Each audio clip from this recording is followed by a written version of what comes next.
maintenant. Maintenant, si vous entendez sa voix, n'endurcissez pas vos cœurs. Maintenant.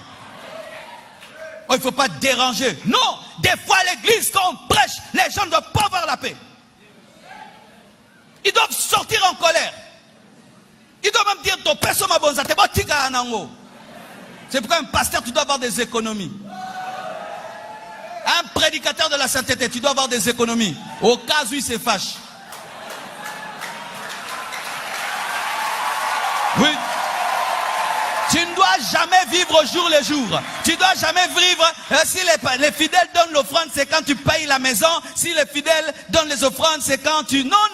Tu dois avoir des économies et être capable de faire des tentes s'ils refusent de soutenir ton ministère parce que tu les déranges. Même si tu es mon partenaire, si tu es impudique, tu iras en enfer. Si tu es adultère, tu iras en enfer. Même si tu es mon partenaire, tu me donnes des dîmes. Si tu vis dans l'impudicité, tu iras en enfer. Et si tu ne vas plus donner, c'est ton problème. Je n'ai pas l'appel à recevoir ton argent. Je n'ai pas l'appel à recevoir ton argent. Ou vous voulez croire, croyant que votre argent peut nous influencer. Avoir la paix, des fausses paix. Quelle est la paix qu'on peut donner à un impudique à l'église? Quelle est la paix qu'on peut donner à un homosexuel à l'église? Une lesbienne à l'église? Quelle est la paix? On n'a pas de paix à te donner. Dieu ne donne pas la paix comme les hommes donnent. Dieu te blesse et puis te soigne, il te donne la paix. Mais l'homme te donne la paix en te cajolant. Quelle est la paix qu'il a donnée à une femme qui a volé le mari d'autrui? Quelle est la paix à donner à un garçon qui vole la femme d'autrui? Quelle est la paix? Quelle est la paix à donner à un prédicateur impudique? Quelle est la paix à lui donner? Il n'y a pas de paix à lui donner. L'homme moderne, il veut la paix. Ainsi, il veut qu'on dilue le message. Il veut des cultes à son goût. Des prédications à son goût. Il pense qu'un bon culte, c'est seulement un culte rempli de joie. Archi faux. Parmi les grands révivalistes bien-aimés, nous aujourd'hui nous prêchons, on nous dit Amen.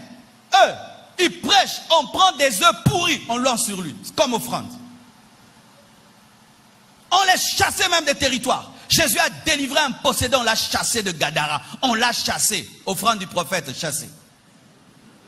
Mais nous voulons toujours qu'on soit acclamé, qu'on soit aimé. Et là, tu es bon prédicateur. Non, bien aimé. La Bible dit que si tout le monde dit du bien de toi, tu n'es pas un vrai prophète.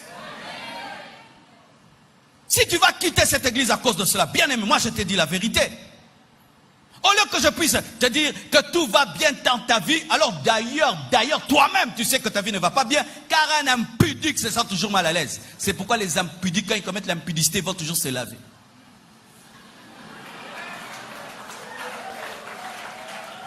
Il n'y a pas d'impudique qui ne se lave pas après l'impudicité. Et ils utilisent beaucoup de savon. Vous savez pourquoi? Pour enlever l'odeur du péché. Tu as besoin du sang de Jésus. Tu n'as pas besoin de savon. Tu as besoin de te repentir. Tu n'as pas besoin de savon. Oui, sur 100 impudiques, 90 se lavent toujours après le péché. Pourquoi? Parce qu'il faut un rituel moral et psychologique pour qu'ils se donnent l'impression de s'être débarrassés de ce qu'ils viennent de faire. Mais ton corps a péché, mais ton âme aussi. Alors tu as lavé le corps, l'âme tu l'as lavé avec quoi?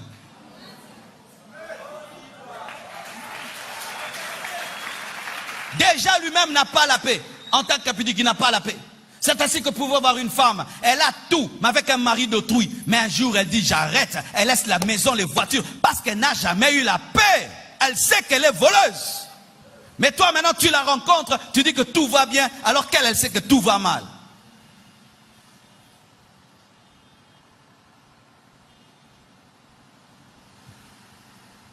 Je rends grâce à Dieu pour notre époque. Il m'est arrivé en 1990 de donner ma vie à Jésus-Christ et puis je suis rentré en arrière. Et un jour, je suis allé dans une église pour draguer une fille. Et dans cette église-là, on ne jouait pas. La prédicatrice est montée. Elle a prêché comme si elle me voyait. Elle m'a enlevé ma paix. Mais je suis revenu à Dieu jusqu'aujourd'hui. Qu'est-ce qui sert à un homme de gagner le monde entier s'il perdait son âme? J'étais allé dans cette église pas pour prier. J'étais allé dans cette église pour une fille. Comme des aventuriers qui sont venus ici aujourd'hui.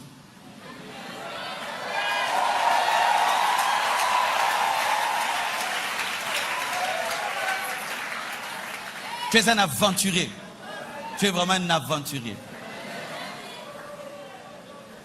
entre celui qui est allé chercher une prostituée sur le boulevard et toi qui es venu draguer dans l'église, tu es pire. Tu es pire. Toi, c'est dans la maison de Dieu que tu cherches des copines. C'est dans la maison de Dieu que tu couches avec des femmes. C'est dans la maison de Dieu que tu couches avec des copines. Tes copines, tu les attrapes à l'église. Et quelle paix y a donné à un homme comme toi? Toi, tu pêches, tu commets l'impudicité à l'église. Tu es sorti avec combien de frères, ma soeur? Combien de frères t'ont déjà connu dans cette église? Mon frère, tu as déjà connu combien de femmes dans cette église? Quelle est la paix qu'il y a à te donner? C'est l'enfer qui t'attend. Tu ne seras pas enlevé. Tu perds ton temps à l'église. Quelle est la paix à te donner? Si ce n'est que de te pousser à te repentir, à te réconcilier avec Dieu et abandonner réellement